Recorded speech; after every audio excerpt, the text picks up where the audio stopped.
Assalamualaikum warahmatullahi wabarakatuh. Selamat pagi anak-anakku semua. Jumpa lagi bersama saya Bu Nuni. Dalam video pembelajaran kali ini adalah bab medan magnet. Dalam medan magnet ini nanti ada beberapa subbab. Yang pertama itu adalah medan magnet di sekitar kawat lurus panjang berarus. Yang kedua medan magnet di sekitar kawat melingkar berarus. Yang ketiga medan magnet pada solenoida.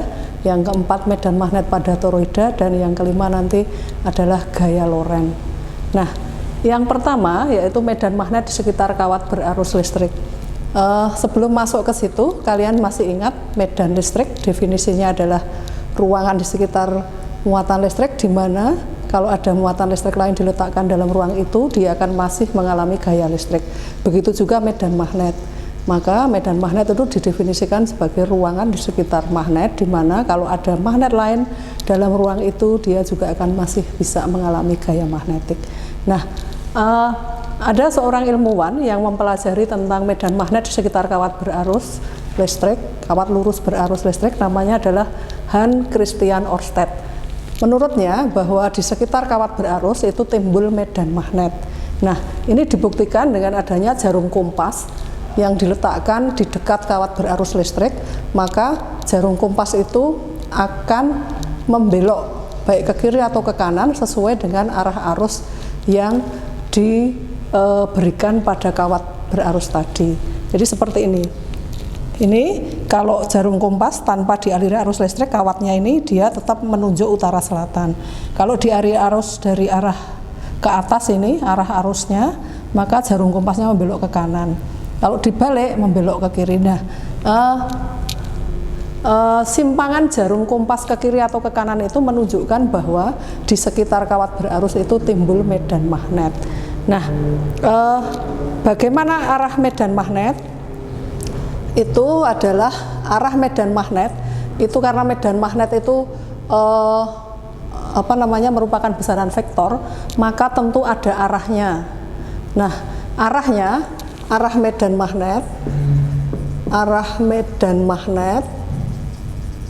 itu sesuai aturan tangan kanan yang menggenggam.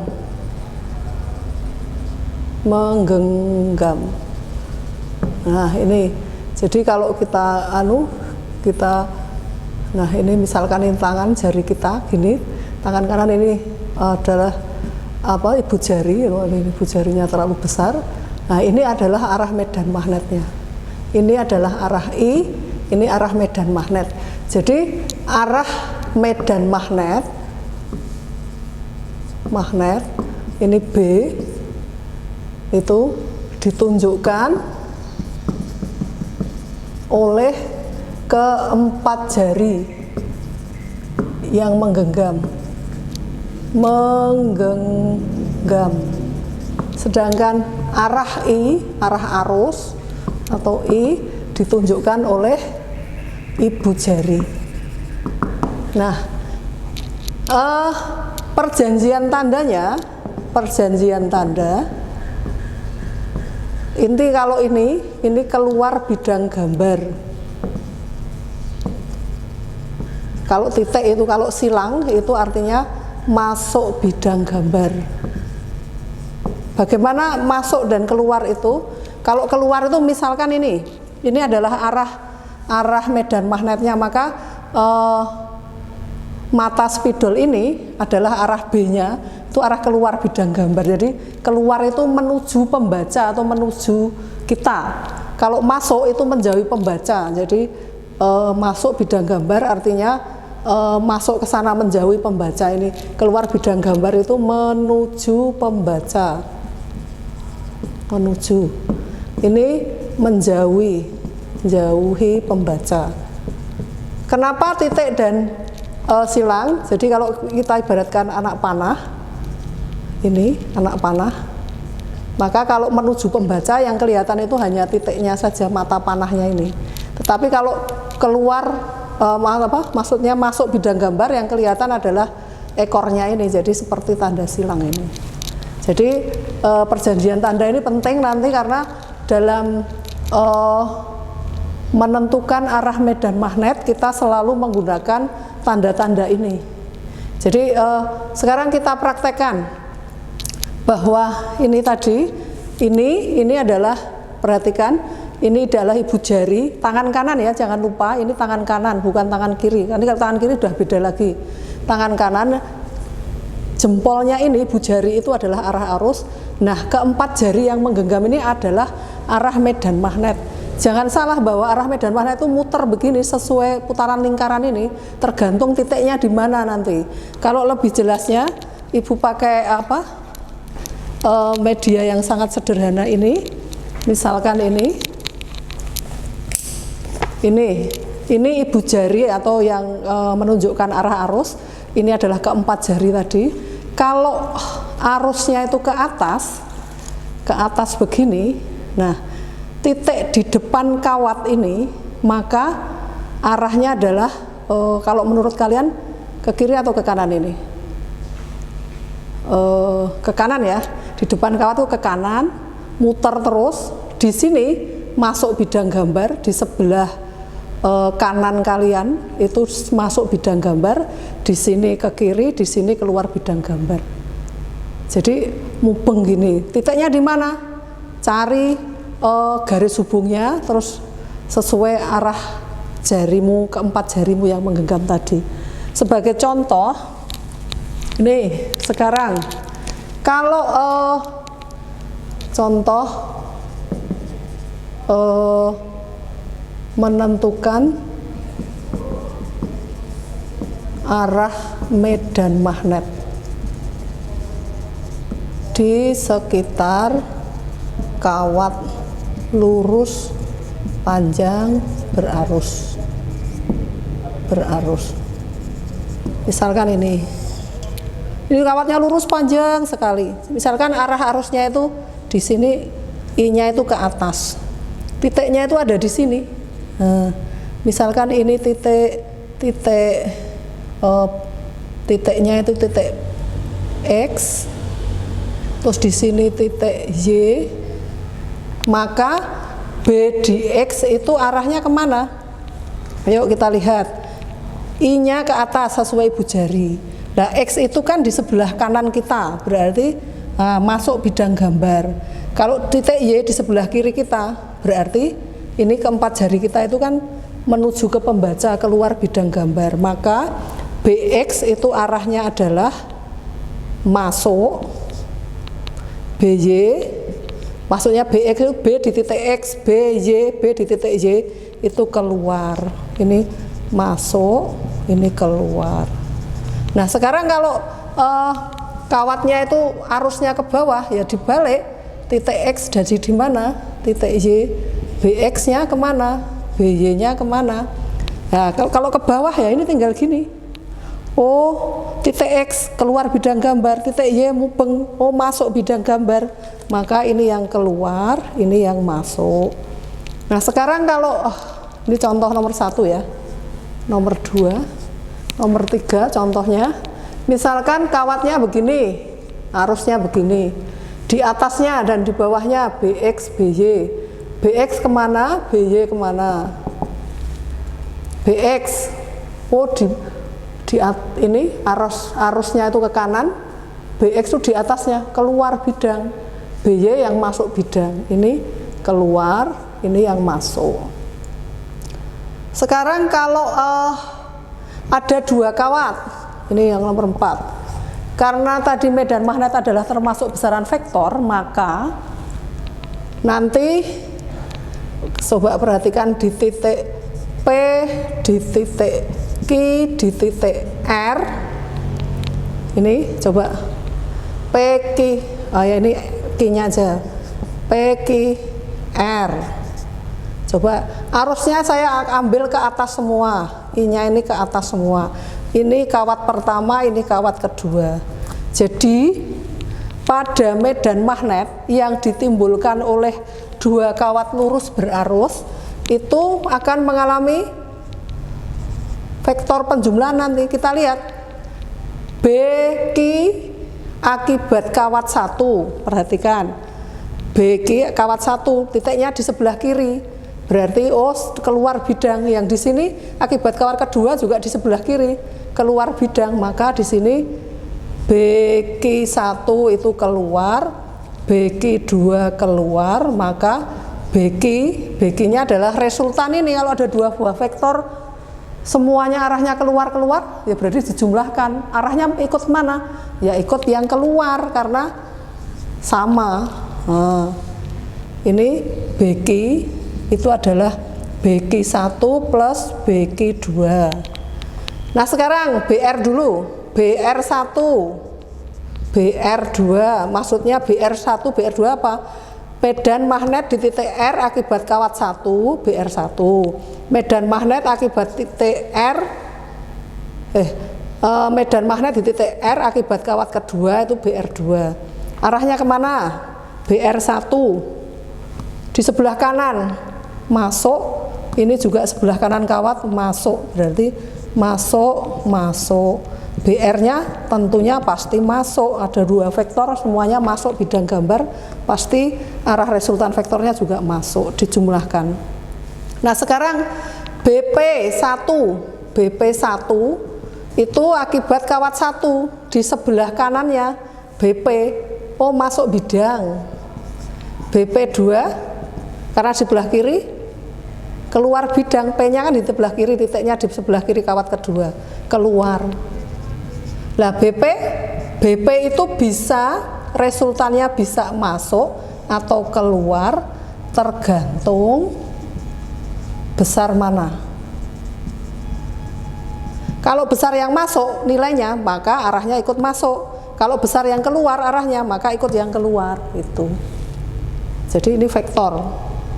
Oke, saya kira ini sekarang kalau misalkan nomor 5 contoh ini kan masih kawat lurus-lurus, kawatnya yang masih kelihatan arah arusnya.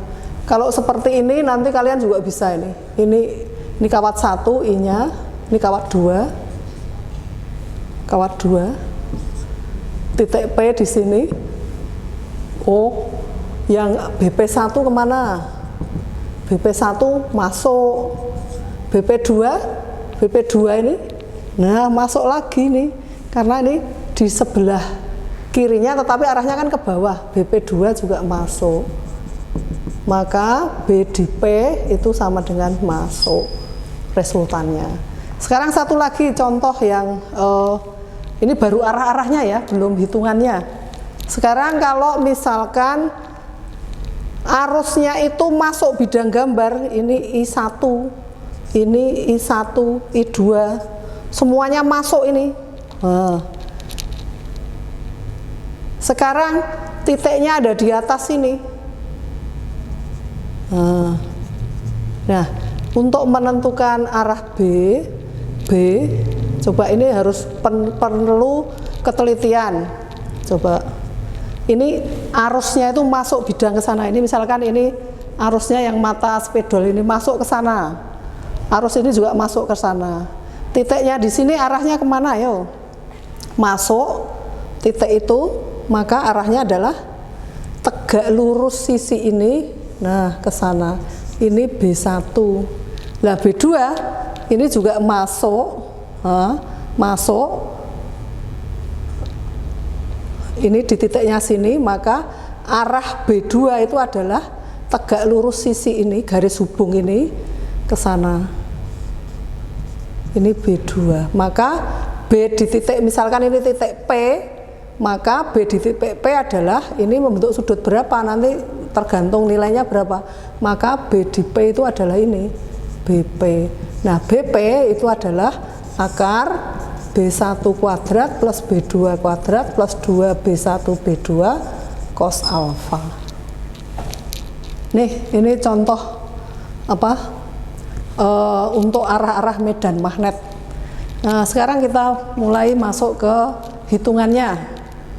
Mungkin terlalu cepat, nanti bisa ditanyakan kalau kita lewat Meet, Google Meet. Baik anak-anakku semua, tadi kita sudah mempelajari tentang arah medan magnet di sekitar kawat lurus panjang berarus. Sekarang bagaimana cara menghitung besarnya kuat medan magnet di sekitar kawat lurus panjang berarus? Menurut hukum Biot-Savart itu langsung dirumuskan besarnya kuat medan magnet di sekitar kawat lurus panjang berarus adalah B itu adalah mu 0 I1 I2 per 4 pi A kali cos alfa plus cos beta. Sebentar. Coba A itu apa? Kita lihat gambarkan di sini. Ini kawatnya dianggap lurus panjang sekali. Misalkan ini arusnya I. Nah, titiknya itu ada di sini. Titiknya itu ada di sini misalkan. Maka jarak titik ke kawat ini namanya A. A ini adalah jarak titik ke kawat. Mu 0 I ini, maaf ini mu 0 I per 4 pi A kali cos alfa plus cos beta. Mu 0 I ya, bukan mu 0 I1 I2. Mu 0 I per 4 pi A kali cos alfa plus cos beta. Nah, cos alfa cos betanya itu mana? Cos alfanya ini, coba perhatikan. Ini titik A tadi. Nah, ini. Nah, ini alfa. Ini betanya di sini.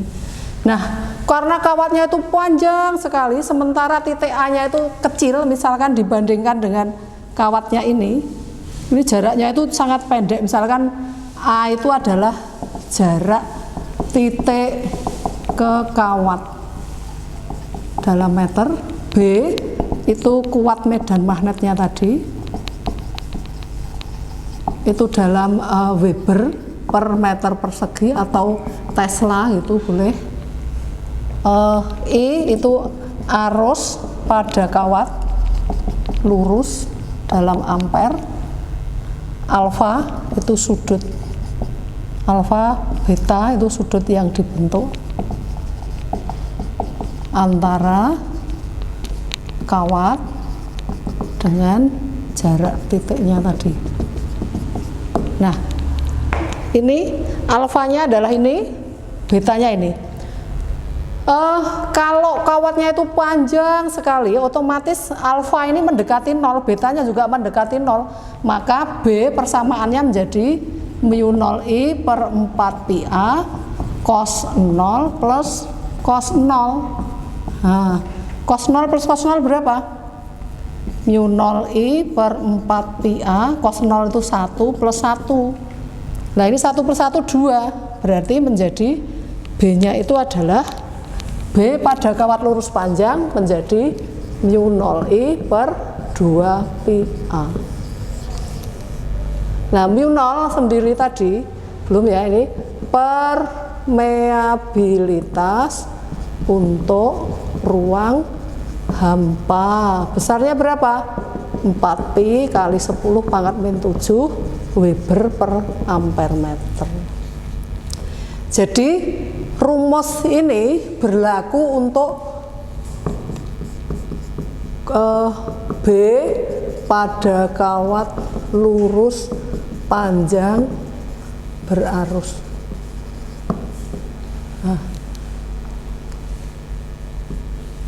Nah, tetapi kalau seperti ini, misalkan kawatnya begini, titiknya itu ada di salah satu ujung kawat di sini, titik P ini kan alfa atau beta boleh sama saja.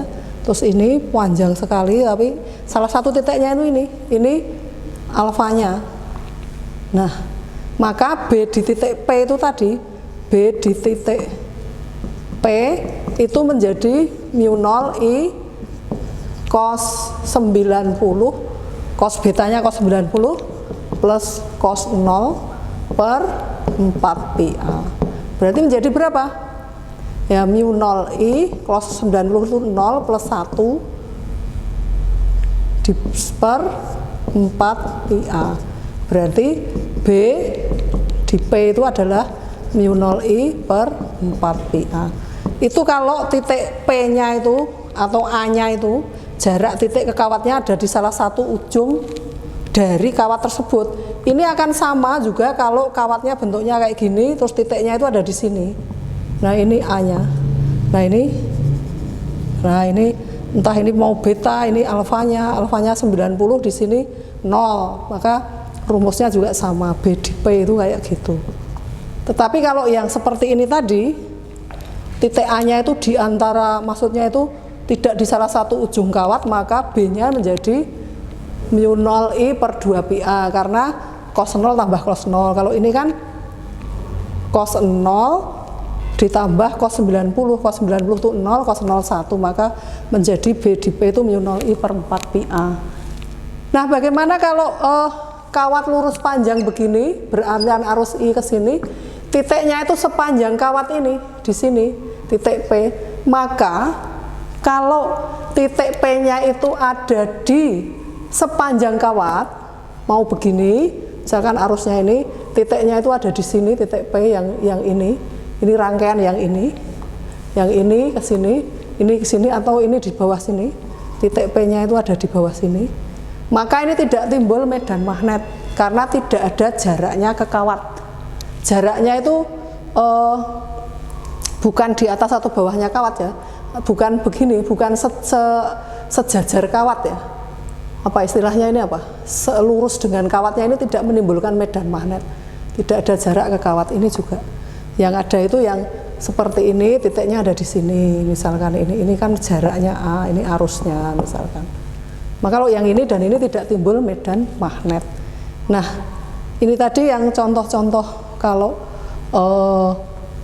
kawatnya lurus panjang, titiknya ada di sekitar sini, maka B-nya mu 0I per 2πA. Kalau seperti ini, salah satu titiknya di ujung kawat, ini B-nya mu 0I per 4πA. Kalau titiknya itu searah dengan arah arus, tidak timbul medan magnet. Itu. Kita latihan soal dulu ya, ada 5 soal, ini cukup mewakili untuk soal medan magnet di sekitar kawat lurus panjang berarus. Yang pertama ini cukup mudah, ada kawat lurus panjang berarus 10 ampere, titik P berada 2 cm di sebelah kawat berarus. Nah, titik P ini tidak di salah satu ujung kawat letaknya, tetapi di tengah-tengah ya, pokoknya di antara di antara kawat ini, titik P-nya ini berjarak 2 cm. Maka B di titik P itu adalah mu 0I per 2πA. Tadi nggak usah pakai cos alfa, cos beta, karena kita tahu kalau kayak seperti ini, cos alfa, cos betanya 00, cos 00, 11, sehingga mu 0I kali cos alfa, cos beta per 4πA menjadi mu 0I per 2πA. Kita lihat, mu 0 tadi adalah 4pi kali 10 pangkat min 7, I-nya 10 ampere per 2pi, A-nya 2 cm, 2 kali 10 pangkat min 2. Ingat satuan harus dalam satuan baku. Kita lihat ini 2pi kali 2, 4pi, coret. Berarti 10 kali 10 pangkat min 7 kali 10 pangkat 2, berarti 10 kali 10 pangkat min 5 Tesla, atau 10 pangkat min 4 Tesla. Arahnya kemana? Karena di sebelah kanan kawat, maka arahnya masuk bidang gambar. Ini ya, tanda silang itu tanda masuk bidang gambar. Oke, sekarang yang nomor 2, cepat saja, nanti kalian bisa mengulang video ini. Tentukan letak titik P agar B di titik P itu sama dengan 0. Nah, ada 2 buah kawat, yaitu I1 8 ampere arahnya ke atas, I2 16 ampere arahnya juga ke atas. Jarak kedua kawat ini 6 cm. Tentukan letak titik P yang B di P itu 0 ya. Kita misalkan ini titik P, maka ini ke sini adalah A1, ini ke sini adalah A2. Nah, syaratnya agar B di P sama dengan 0 apa? 2 buah vektor, kalau saling berlawanan, besarnya sama, itu pasti vektor resultannya adalah sama dengan 0. Syaratnya nomor 2 saya taruh di sini. Syarat B di P itu sama dengan 0 adalah B1 harus sama dengan B2. maksudnya BP1 harus sama dengan BP2. Ini mu0 I1 per 2 pi A1 sama dengan mu0 I2 per 2 pi A2. Yang sama apa? Boleh dicoret. mu0 2 pi. Oke. I1 8, A1, nah kita misalkan X, A2 karena semuanya ini 6 berarti A2 nya 6 min X, ini berarti 8 per X sama dengan 16 per 6 min X, berarti berapa ini? 48 min 8X sama dengan 16X.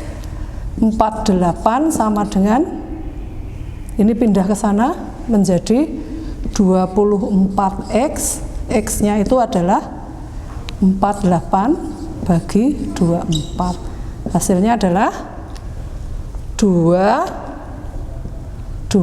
cm. Di mana? Oh, jarak titik P itu 2 cm di sebelah kanan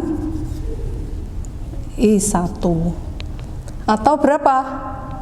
4 cm di sebelah kiri I2. Itu medan magnet di titik P itu sama dengan 0. Itu ya, untuk nomor 2 saya kira tidak kesulitan. Sekarang nomor 3. Nomor 3 ini soalnya, oh ini ada 2 buah kawat. Oh, kawatnya masih arahnya ke atas semua arusnya, I1 maupun I2, 0,9 ampere dan 1,6 ampere. Titik P ada di tengah-tengah yang berjarak 20 ini, maka A1 ini tentunya ini 10 cm, ini juga 10 cm. Tentukan B di P dan arahnya kemana? Oke, B1 dulu tentukan, B1 di sini aja ya. Nomor 3, jawaban nomor 3. B1 arahnya adalah, ya udah B1 ya, mu0 I1 per 2 pi A1. 4 pi kali 10 pangkat min 7, I1 nya 0,9 per 2 pi A1, 10 cm itu 10 pangkat min 1 meter. 10 kali 10 pangkat min 2 meter berarti 10 pangkat min 1 meter. Ini 2 kali 0,9 1,8 kali 10 pangkat min 7, ini naik jadi plus berarti min 6 Tesla. Arahnya kemana? B1, karena titik P di kanannya I1 masuk.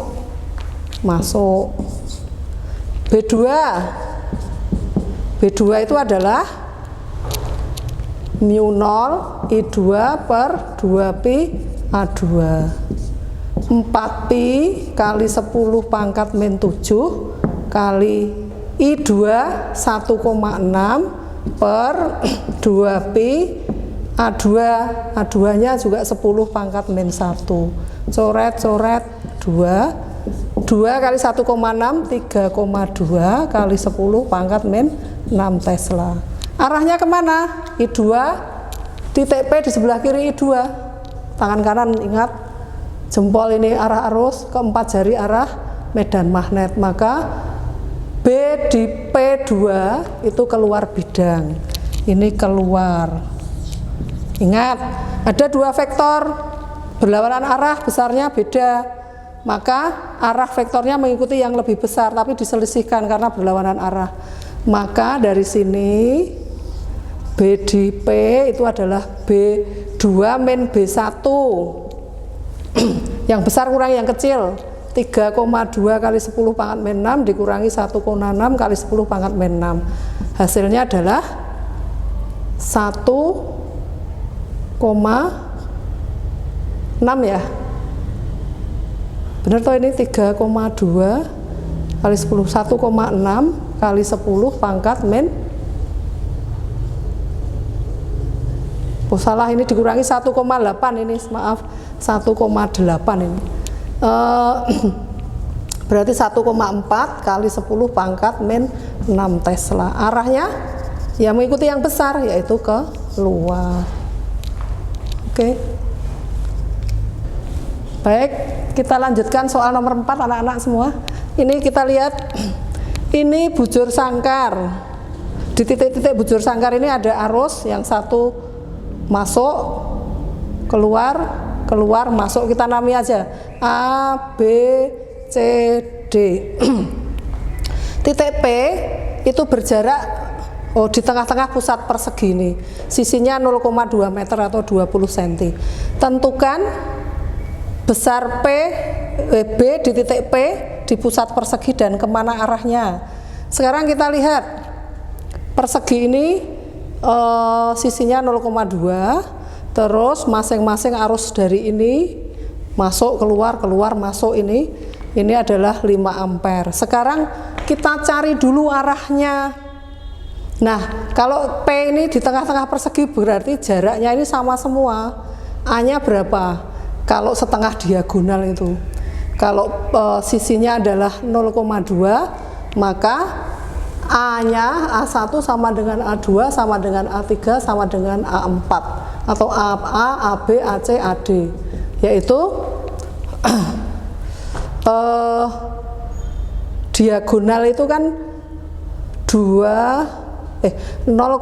akar 2, karena setengah diagonal berarti jaraknya adalah 0,2 akar 2 per 2, berarti 0,1 akar 2 meter. Ini jaraknya. Nah, sekarang BA, BP di akibat kawat A arahnya kemana? B di titik P akibat kawat A yang arahnya masuk itu ini kita lihat ini. Jadi sisi ini tegak lurus ini, yaitu ini. Saya kasih ini BA. Nah, sekarang akibat kawat D yang arahnya keluar bidang gambar. Nih sini ke sana. Ini BD. Terus akibat kawat ini masuk di sisi ini adalah juga ke sana. BB itu BB. Nah, ini BB. Nah, sekarang akibat titik C yang arahnya keluar bidang titik C, maka titik C begini. Ini sisinya ini. Nah, ini BC. Maka ada yang sama arahnya. Maka di sini kita lihat besarnya BA, BB, BC, BD itu sama. Kenapa? Karena nilai arusnya sama semua 5, jaraknya sama semua, yaitu 0,1 per akar 2. Sehingga ini sendiri ada 2 vektor. Segaris searah, ini juga ada 2 vektor segaris searah. Jadi BB dan BD itu sama, maka B resultan 1 ini antara BB dan BD itu saya tulis B resultan 1 ini adalah 2 kali mu 0I per 2 PA. Kenapa 2 kali? Karena besarnya sama ini, besarnya sama, dijumlahkan, arahnya sama.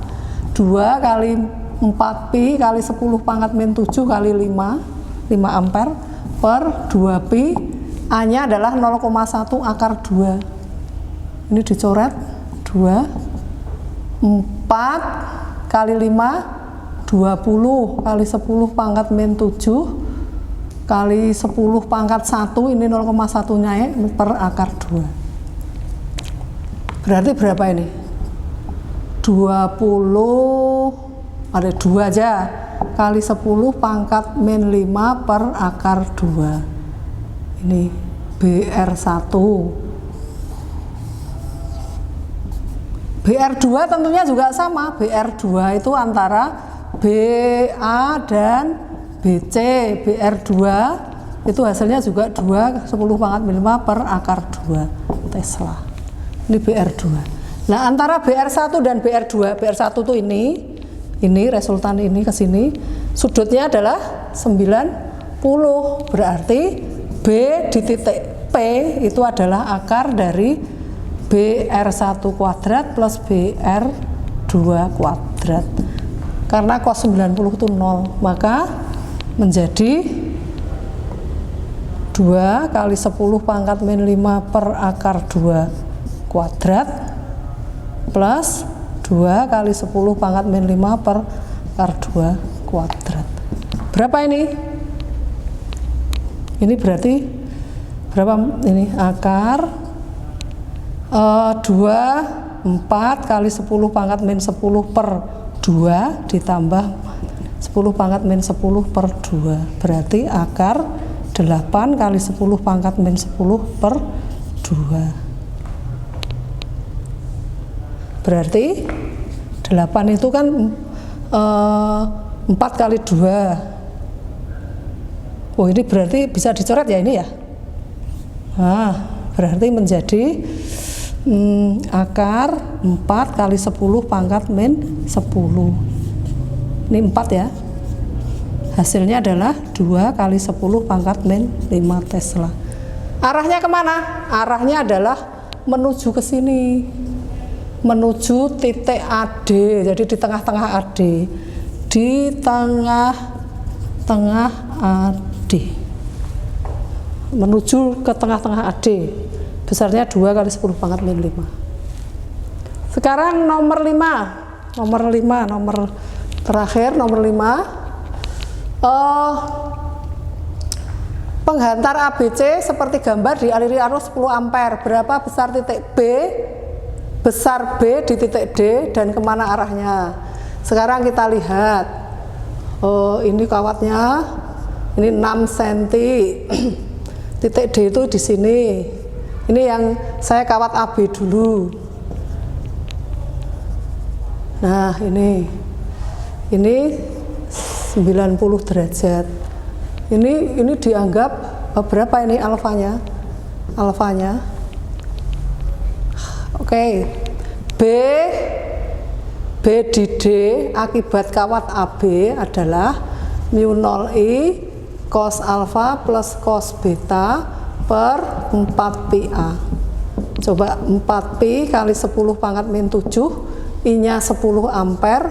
Cos alfa itu adalah di sini. Cos alfa itu kan sisi miring dari ini berapa ini? Ini 8, ini 6, berarti 10, R-nya ini 10 meter, maaf. Maka cos alfa itu adalah sisi di dekat dibagi sisi miring. Sisi di dekatnya berapa itu? Cos alfanya adalah 8/10 plus cos 90 plus cos 90. Nah, ini hasilnya sudah cos alfa. Berarti per 8/10 itu saya tulis 0,8 aja lah biar mudah didapat dari ini ya. Cos alfa, ini alfanya. Alfa itu sisi di dekat, 6/10, maaf, 6/10 ya. 6/10 sisi di dekat dibagi sisi miring. Oke, berarti 0,6 per 4πA. Kita coret. Berarti berapa ini? 10 pangkat min 7 kali 10 kali 0,6, ini 0 plus 0 per A. A-nya jarak titik ini, kawat ini ke sini, yaitu 8 meter ini. Ini meter, maaf meter. Berarti per 8. Berapa itu?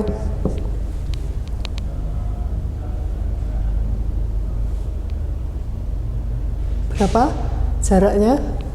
10 pangkat min 6 kali 0,6 per 8. Berarti 6 per 8 kali 10 pangkat min 7. Berarti 3/4 kali 10 pangkat min 7 Tesla. Arahnya kemana? Masuk, arahnya masuk. Oke, sekarang kita lihat B di titik D akibat kawat BC. Kita gambar ini, ini B, C, titik D-nya kan ada di sini. Maka ini kita gambar, oh ini titik-titik. Nah ini alfa, ini betanya. Jarak ini ke sini adalah 6 meter. Oke, maka B di D akibat kawat BC adalah mu 0 I cos alfa plus cos beta per 4 pi A. Karena kawatnya nggak panjang sekali, itu sudah diberi batasan cuma 8 meter. Mu 0 4 pi kali 10 pangkat min 7, I nya 10. Cos alfa, cos alfa ini sisi di dekat dibagi sisi miring, sisi miringnya kan 10 meter tadi, ini 8 meter, berarti 0,8 plus cos beta cos 90 per 4 pi A. Coret-coret 10 pangkat min 6 kali 0,8 per A nya adalah 6 meter, berarti 8 kali 10 pangkat min 7 per 6, berarti ini berapa ini? 1, sisa 2 per 6, 1,33 ya, betul toh? 1, 2 per 6, 2 per 6 sepertiga kali 10 pangkat min 7 Tesla.